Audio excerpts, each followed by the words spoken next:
Hello, everyone. Thank you for being with us today on another Block Chat. Today, we have a partner.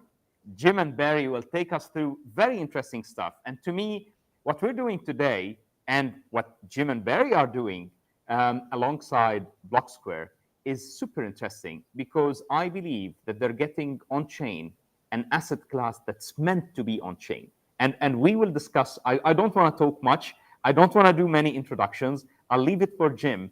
He's passionate about it, and he will tell us exactly why is this asset class the right asset class. Stay with us till the end. I promise you, you'll regret leaving if you do. I'm sure you won't. Jim, how are you? I'm very good, thank you, Makram, and thank you very much for that kind Barry, how are introduction. you? Very good, Makram. Thanks a Pleasure lot. having you. I will leave it for Jim to give us the introduction of who he is, what we're doing here together, and why is this something that should be very interesting for every member of the community. Jim, it's yours. Okay, thank you very much. Okay, well, we are a property investment company based in the UK. We specialise in long-term income generating leases, especially in the care sector. For the last 10 years with local authorities, trying to basically solve an issue that they have in the shortage of accommodation in various walks of the life, mainly in the care sector, for children, for adults, for homelessness, etc. Traditionally, we have created buildings, created accommodation, and sold these on to a real estate investment trust. However, real estate investment trusts only buy very good institutional grade investments, which is what we've been supplying, but it's very prohibitive for the man on the streets. In fact, most of your real estate investment trusts only look for investment packages of 25, 50 million pound at a time. What we have created now is investments that any property investor can get involved in from some of the smallest amounts. These investments are tending for like children that are coming from maybe autism, learning difficulties, or vulnerable backgrounds. The local authorities don't have the capital spend to build them accommodation of their own, so they turn to organisations like ourselves, who we will either build or take an existing building and refurbish to a very high standard, and then we will create the accommodation for these groups. Local authorities have the revenue to pay the rents, and they will quite readily sign leases of 25 years via their partners who will look after this. But what they don't have is a capital expense. They don't have the money that they can go to the market, buy the buildings, refurbish the buildings, or build from new. So that is what creates opportunity for companies like ourselves to be involved in. We work with numerous local authorities to solve their issue. Part of the problem that local authorities have at the moment, or local government departments, is that because they don't have the accommodation that they require, they're having to send a lot of quite vulnerable individuals out of what they call out of borough. So they send them to other areas where they can find accommodation.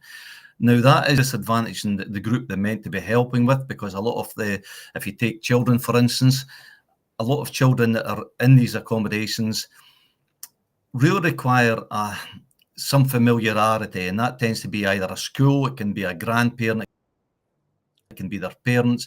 2 miles away to other accommodation is just not suitable. So we work with the local authorities to provide suitable accommodation in these areas.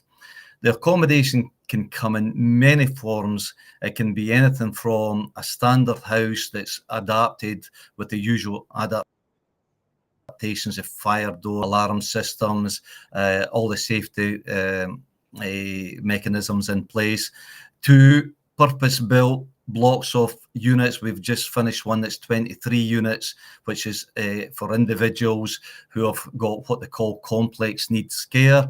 All units are over 70 meters. They've all got anti-ligature and all the safety precautions in place that you'd expect. The local authority does not have the capability to go out and build these places and supply them on their own. So this is why they turn organisations. Now, as I said at the start of this, we have traditionally sold these on to real estate investment trusts. But the real estate investment trusts only want big numbers. That's all they're interested in. All they're interested in is the big numbers, the amount of rent, the length of lease, etc. And they don't really take the human aspect. We much prefer to do smaller projects. We much prefer to work with smaller investment groups who take a real interest in what they're doing, take a local interest, and therefore we can provide the type of accommodation that's required. Unfortunately, and again, this is not meant to sound like I'm knocking real estate investment trusts, but because they're all interested in big numbers, they work with developers that are going to do groups of 50 units at a time or 100 units at a time, but really that's not what's required. Smaller, more intimate units that takes the institution look away from the accommodation is very, but then that's what creates the gap in the market. So we've been doing this now for over 10 years. We're well regarded in the marketplace. In fact, we were in with 2 London boroughs today, talking about how we can solve their problems. Local authorities quite often calling us to discuss what their strategy should be over the next 5, 10, 15 years to combat the problems that they have. To give you some numbers of what we're talking about, and this is it's about a year old, but the deficit in beds for vulnerable children and children that require care as of 2022 was 44,000 in the UK. 44,000. If you then move up to supported living that's required for adults, and this again can be adults that have got autism, learning difficulties, they need someone to help them cook dinners, etc.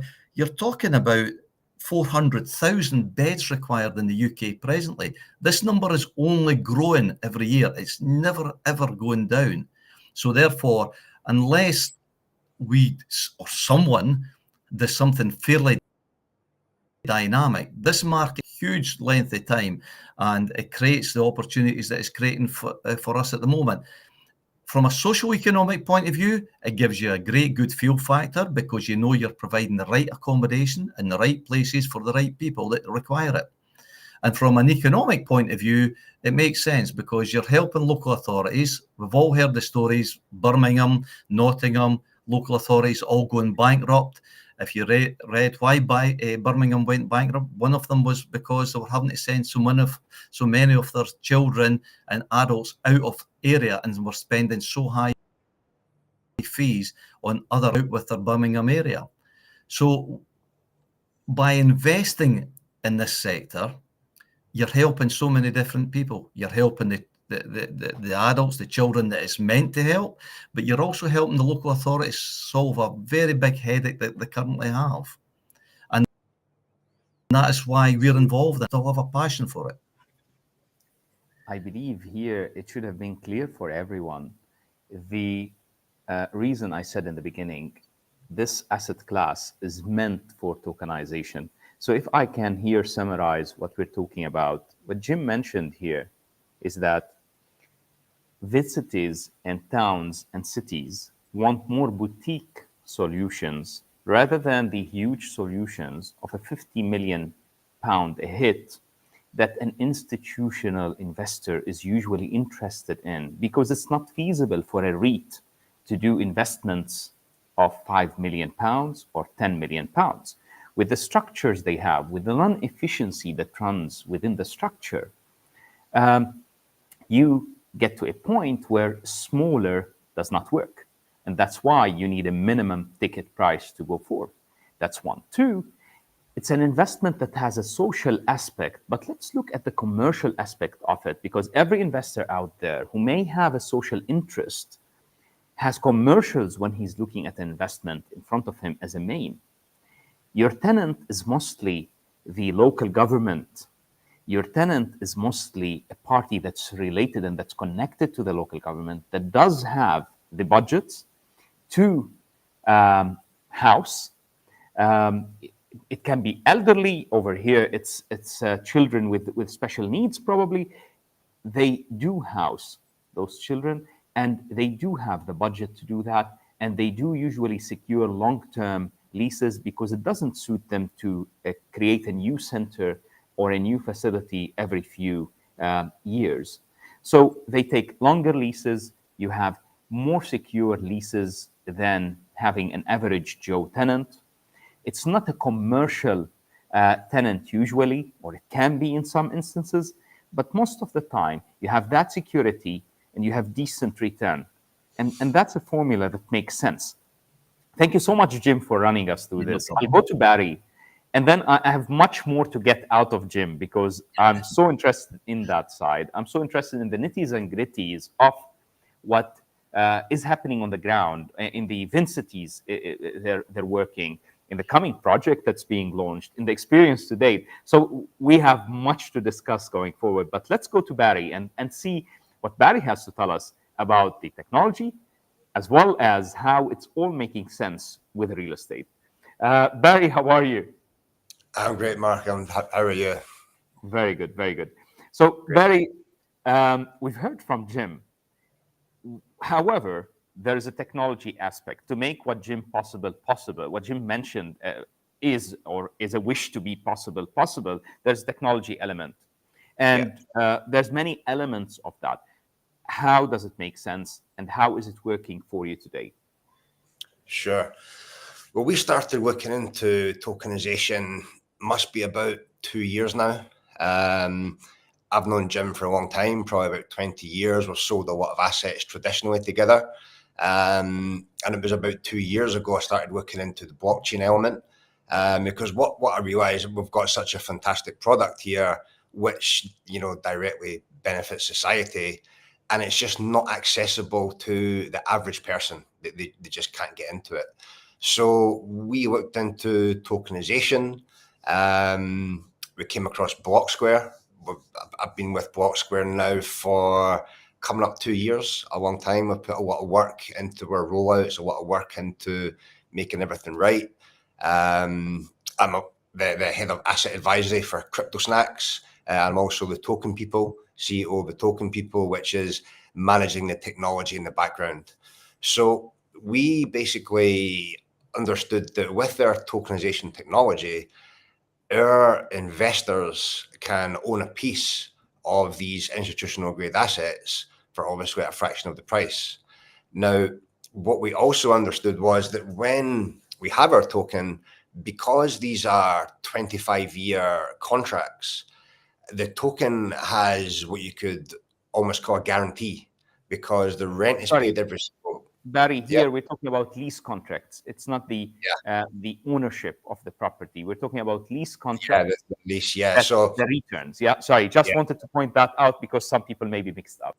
Yeah, no problem. So when I say a lease, what happens is like a care association or a housing association, I'll actually call it a contract. They'll take like a 25-year rental contract over the building.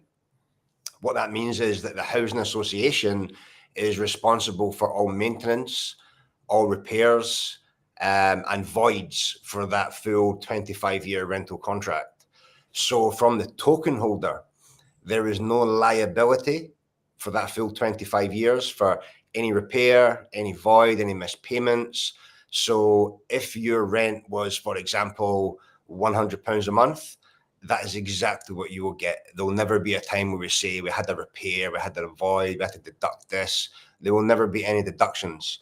And in addition to that, the token is actually CPI linked, because the rent on the asset is CPI linked.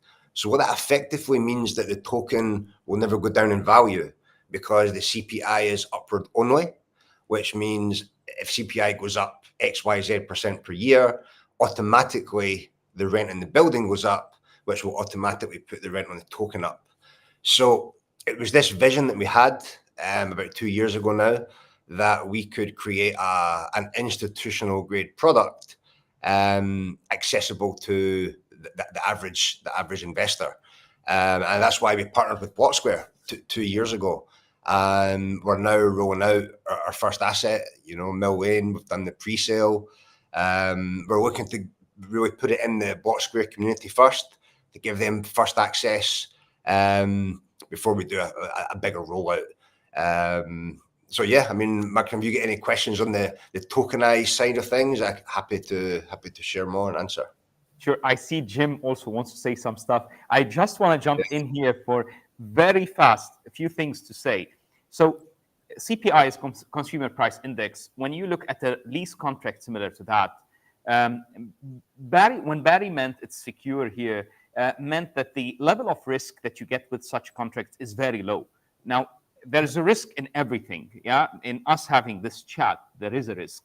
But the whole idea about having a tenant, which is a semi-government or government-backed or an NGO that has budgets allocated and allotted with a triple net lease. So when Barry mentioned you have a lease, it's 25 years, 20 years, whatever the term is of it, you have no possibility of having surprises of costs that jump on, which I always talk about the cost price impact. The cost impact is huge when lease prices go down.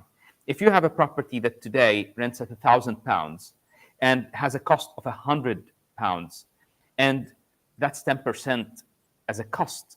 But if the lease goes down or the rental amount goes down to £500, your cost impact jumps to 20% instantly. And this is how you need to think about it. Over here, you have no surprises. It's a triple net lease. The tenant is taking care of all repairs, of everything needed, all voids for all of the period. And after that, delivering back the property based on contractual agreement. So is there a risk that the tenant falls off? Very little, because that means that the social system in a country would fall off. And if you're in the UK, probably you're the last to have that happen. Doomsday can come in some people's eyes, but is not so commonly present in front of us. So this is the type of asset we're talking about. Barry, before I go to Jim, I want to talk about your experience with the Launchpad. So you have an asset that's going on.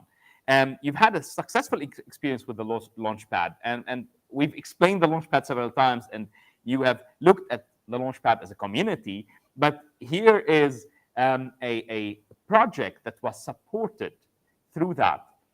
Can you tell us more about that experience? What did it add to you? And give us more the nitties and gritties of what you've lived with it. So in regards to the Launchpad, it wasn't exactly the Launchpad, but what we've now got with Blocksquare is a staking pool. So I think we were the first company in Blocksquare ecosystem to get the staking pool. So what that means is that when investors come in to purchase Mill Lane, they will have a minimum rent of 5% per annum CPI, which they can just hold and receive the rent every single month. But because of the launch boosting pad that we have, the BSPT boosting, they can then stake some part of all of that token into the staking pool to greatly enhance their returns. So what we've kind of done there, we have took the strong security of institutional grade property with very, very certain rent, and we've combined that with Blocksquare technology via Ocean Point to enhance returns for these investors. And the Blocksquare community is the first community in line that can actually do this now. They can go in and buy a slice of an institutional grade asset, and they can go and they can now stake it on Ocean Point for enhanced returns. To explain this, similar to how you've been able to stake your assets that are on Ocean Point, today you have the ability to stake the asset you purchase through a crypto snacks. If you go through the pools on the app, you will be able to see a new staking pool that's there, and that's where you're able to stake it, and that will allow you a boost of the returns that you do have. Jim, I first you had something to say, so let me go to you to hear what you had to say, and then I'll ask you a few questions if you don't mind. No. Look, to be honest, I've kind of lost track of what that was, Makram. But the one point I was going to make is, if we go back to which have been the primary funder of these projects over the last 10, 20 years. But what you've got to realise how fickle that situation is, because when interest rates changed a couple of years ago, all of a sudden the REITs were no longer desperate to be involved. Now that's because you've got a very needy group, you've got a very important group to the community, and all of a sudden, because there's a bit of fluctuation in the interest rates, all the REITs suddenly go hiding and don't want to invest in it. But that doesn't deter from the fact that there are still people out there requiring accommodation. There are still local authorities with budgets to spend, but there is nobody filling that void. And that is why the tokenization could become a huge part of this industry going forward. Because, I mean, I'm sure everybody's been involved in the REIT sector in the UK over the last couple of years knows how many REITs just basically put down the hatches and stopped buying a couple of years ago, and they've never really came back in any great numbers unless it is very, very big numbers, right? But a product like tokenization to take this part of the industry forward. So 100%. Today, when a REIT looks, as we said before, a REIT looks at an asset, a REIT has a cost structure. And I talked about the funnel here. So I will not go much into anti-REITs here. I'm not anti-REITs. It's a vehicle that used to be used for so long. And at the same time, I had Jim here who likes REITs. He's used them for some time. So, but if you look at the funnel, I always call a REIT or any other vehicle efficient or not based on what do you put at the entrance of the funnel and what comes out at the end of the funnel. Based on the cost structure of a REIT, if you take a £2 million asset and you put the returns at the entrance of that funnel, very little will come out at the end. Why? Because the structure's cost and the compliance cost will take so much of their returns that very little will come out. That's why REITs need a £50 million, £100 million, a £200 million asset. So here, which areas are you servicing currently, and what kind of localities? Is it towns? Is it cities? And would you consider, because yes, it's a growth area that you're targeting, where supply is much less than demand, and that gap is growing daily. Where do you see this industry going, and where are you supplying? Where do you see the growth happening? Okay, look, there's not an area of the UK that is well provided for, so you could really choose any area and make your mark.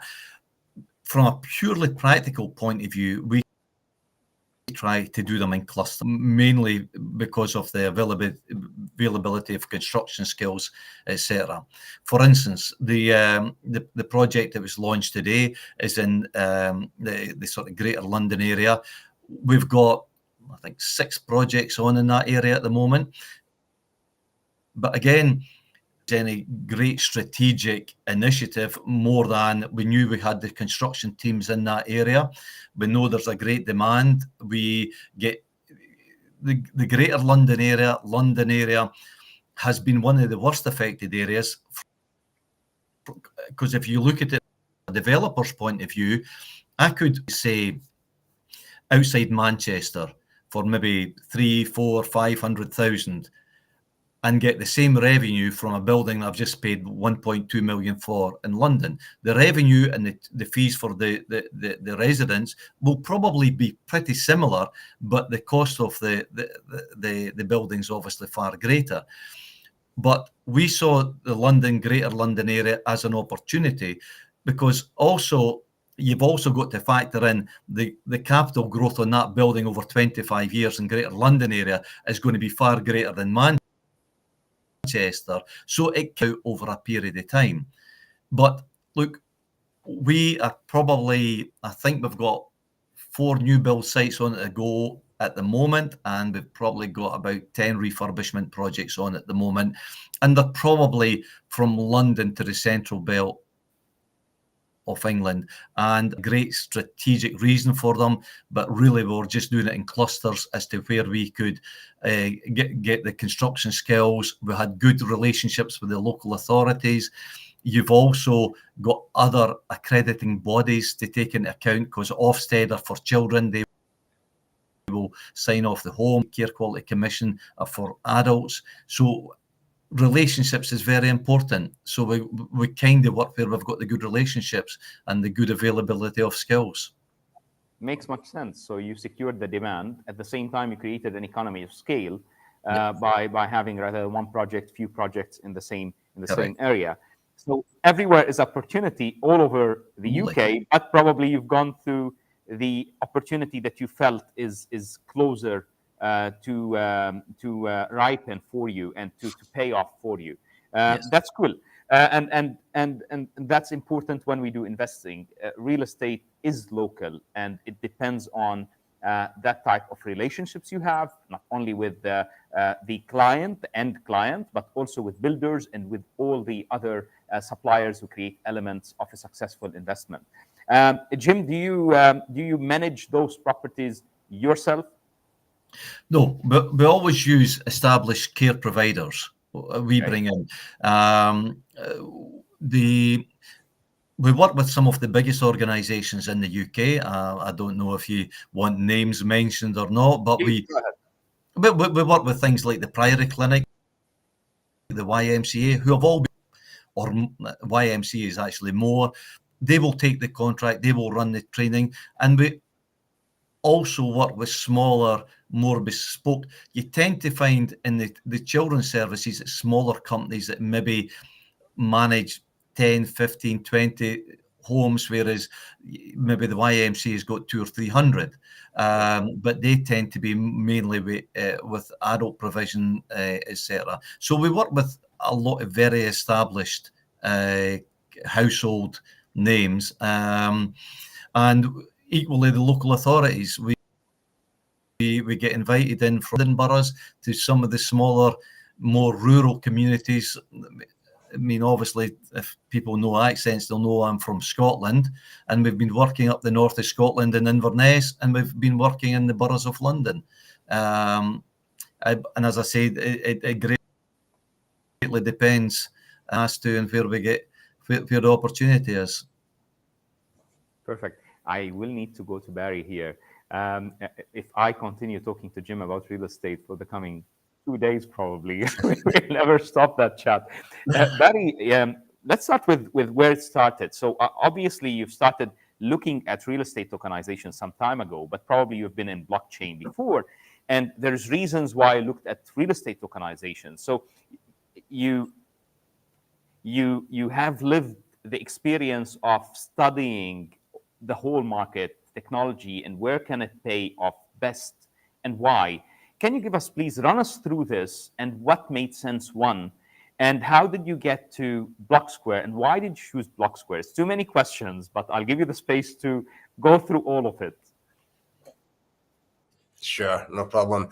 Yeah, I mean, we're always keeping our eyes and ears open for the next kind of innovations in the tech, what's coming next, et cetera, and, because we're in a institutional environment in terms of the asset, I started to notice about 2 years ago that all the institutions are very, very quietly talking about RWA, tokenization, between themselves. Like companies like BlackRock, JP Morgan, Citibank, HSBC, they're all into tokenization, but it's not widely known, So I was like, I started to look at what are these institutions actually doing? What does tokenization mean?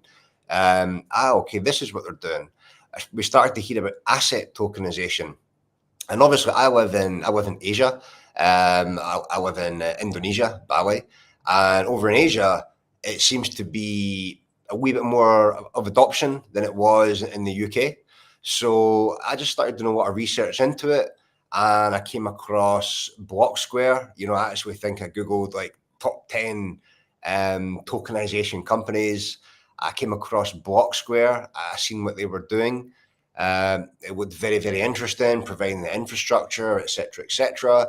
And we actually staked our first asset on the asset pool. That must have been about a year ago now. We staked a 35-bedroom care home on the asset pool to see how that worked, and it worked perfectly. You know, we couldn't believe it. You were really surprised that this is a real thing. So we paid that a lot of attention since that.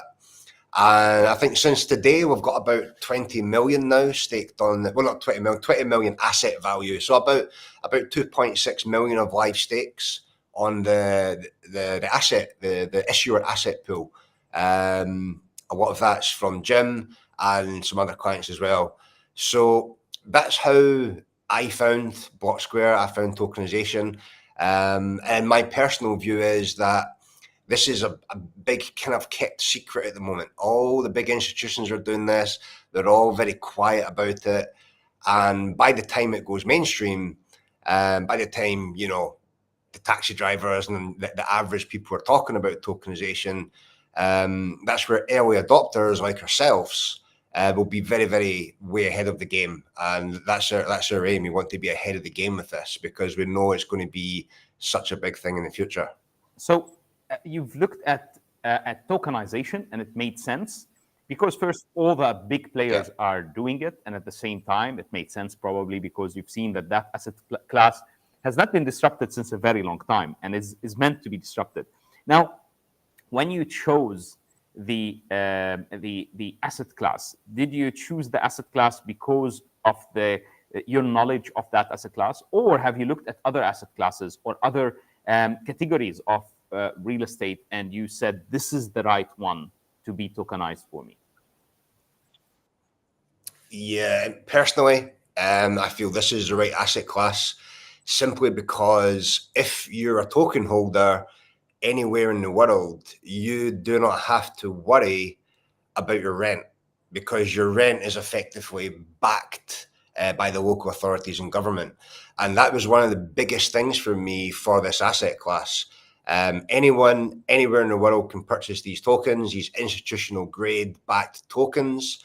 And they have the peace of mind knowing that there is no liability from that token over the asset to any repair, any schedule of works, any extra charges, service charges, etc., etc. And that's when I firmly believe that this asset class is the best asset class for tokenization because it gives the token holders the peace of mind and certainty that this is completely passive, it's completely hands off. They're never going to be handed the bill for works needing done and etc., etc.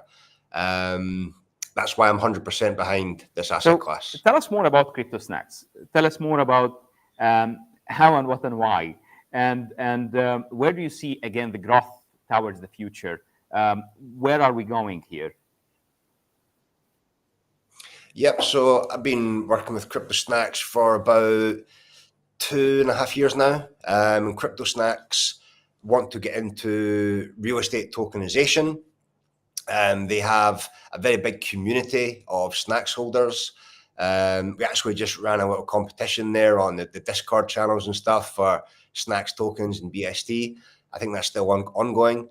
So Snacks are a big Web3 blockchain company based in Barcelona. They, as I say, they wanted to get into tokenization. The CEO of Snacks, Stuart Morrison, I've known him for a long time. He's also, you know, same as me and Jim, a Scottish guy. We all kind of know each other.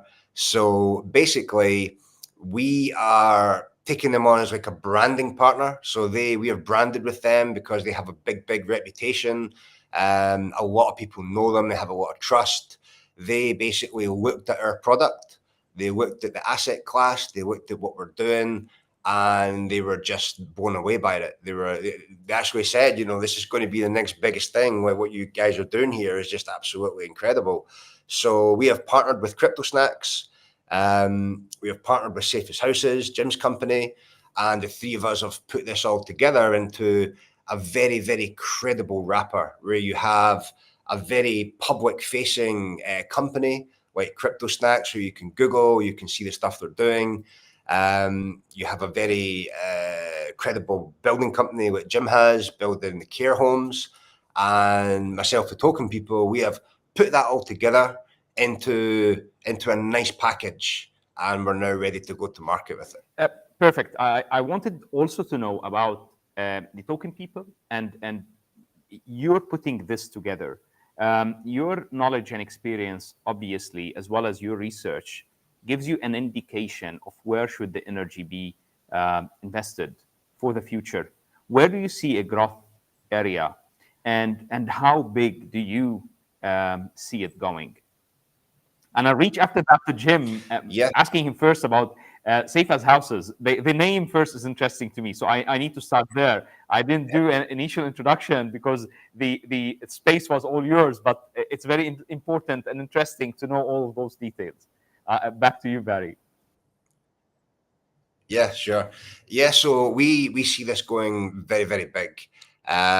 We have the capabilities to roll this out to a huge market via Crypto Snacks' community and their connections.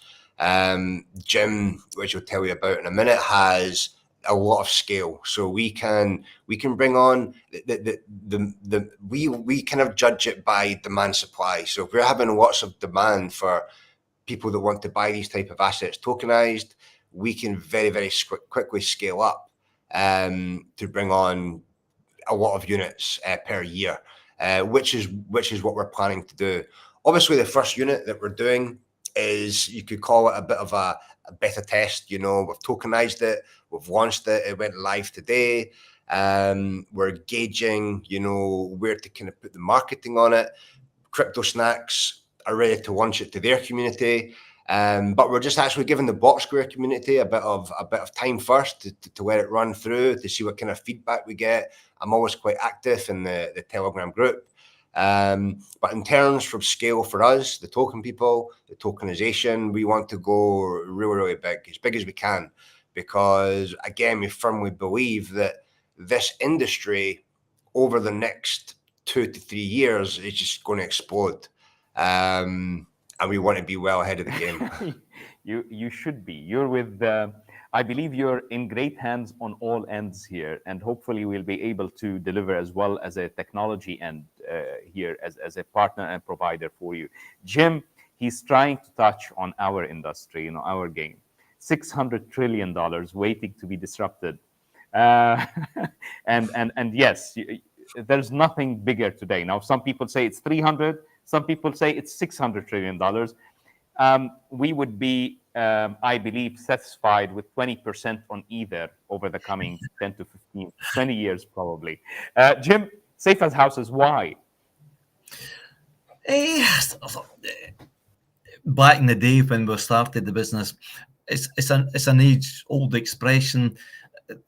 Something's as safe as houses. It means it's rock steady, it's very solid. We wanted to create a reputation for investments. We don't gamble with investors' money. We don't do speculative projects. We don't buy sites and stick up 100 houses. Every project that we do, we've already got an operator for it. We've already got sign off by the local government department. We do all the due diligence. We have our own proprietary software which we call 4 Eyes, that there's got to be at least 2 people within the company assesses it and sign it off. We've got an independent adjudication company who is an accountancy base, who basically run through our rationale as well. And that's the other part of the 4 Eyes. They're 2 eyes and we're 2 eyes to sign it off, and it's all done online. We, as I say, we don't take risks. We always make sure that we know exactly who's going to be in the place. We know exactly what before we even commit to buying a building or buying a site. I do believe that by introducing tokenization to this industry, it's only a win-win-win for everybody, For the investor, it's a win. For the local authority, local government, it's a win. They're getting accommodation. And for the most importantly, for the group that is supposed to help, i.e. the vulnerable adults or children, it's a win for them as well. I don't see any flaws in this model at all, unless someone can point them out. Do you see there is a beauty here in the simplicity of what Jim have said. It's very simple, starting with the name. It's the simplest things are the smartest. You would have thought that a branding exercise have been taken forward with teams working to come up with the name. And now your whole approach is amazing. An approach where every party does what it's good at. And you can see this approach not only in what Jim told us about the back end of the operation, the development of the right assets, getting the right operator on board that is a specialist in operating such an asset, leasing it to the right authority, but also you see it on the front end, the arrangement and the collaboration that they have with Crypto Snacks, with Barry and the token people, and with Blocksquare, the technology provider. I believe all of those components signifies going to the right party who knows how to do what he does in a very good way. And I believe that's how you get the best recipe together towards success.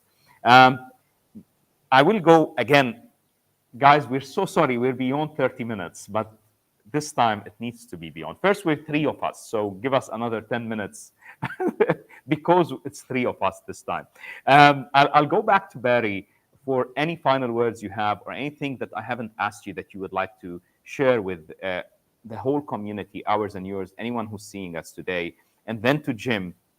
And for me, it's been very interesting to be part of this block chat with both of you.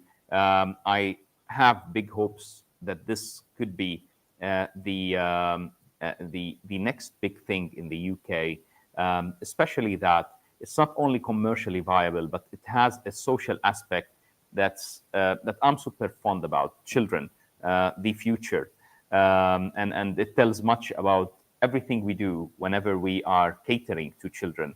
Barry, I'll go to you, please. Yep, no problem at all. Yeah, just like to say, obviously, the Blocksquare community, we're looking forward to receiving feedback, you know, on our first asset, on this video.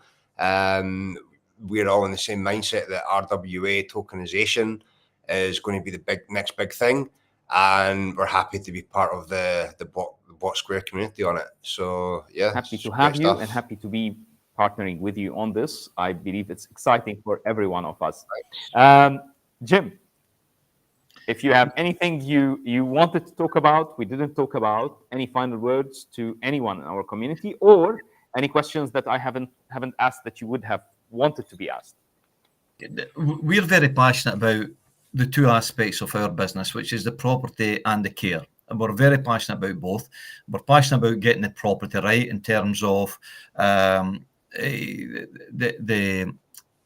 energy performance of these buildings as well. So we've pioneered your air source heating pumps to your solar panels. So because we want to address all the issues that we possibly can in one place. So it's obviously a lot easier to do this when you build, to build in these energy performance measures, but we try on the refurbishments to do as much as we possibly can, because that also helps the local authorities in the local areas that we're in. And then the care aspect, if I go back to the children's care, the properties are so impressive, they're done to such a high standard that we want home from their school or wherever to be proud and feel good about walking into their accommodation. We think that's important. We think that we've recently bought over some buildings in an area, and the chap that was selling to these buildings to make them adequate, I say, no, we do. we need to refurbish this, we want to do this. But it is so important to have the right image, because the people we are putting in there are as important as anybody else that walks this planet. So we want to make sure it's as best as we can possibly provide. Thank you so much, Jim. Thank you, everyone, for being with us today. It's been a pleasure. I want to ask you for one thing today. After we finish this block chat, please feel free to go in, check out the marketplace, check out the asset, look at what is happening there. Check out Jim, what he's done in the past, what Safe as Houses have done, what Barry have done. Look at all those aspects, research the asset itself.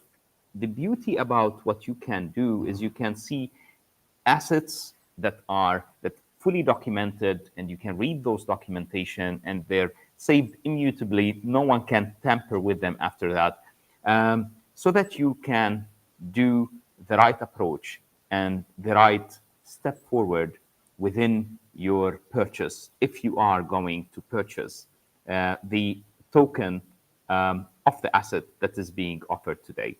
And you can stake it and have a booster to the income, which is a unique thing. And that's the first ever pool created for an asset that isn't an Ocean Point asset, so which is exciting as well. Thank you both for being with me today. I hope that we've covered most of it. I'm sure we can talk for hours about what we're doing here. I'm sure we've added some knowledge to some members of the community.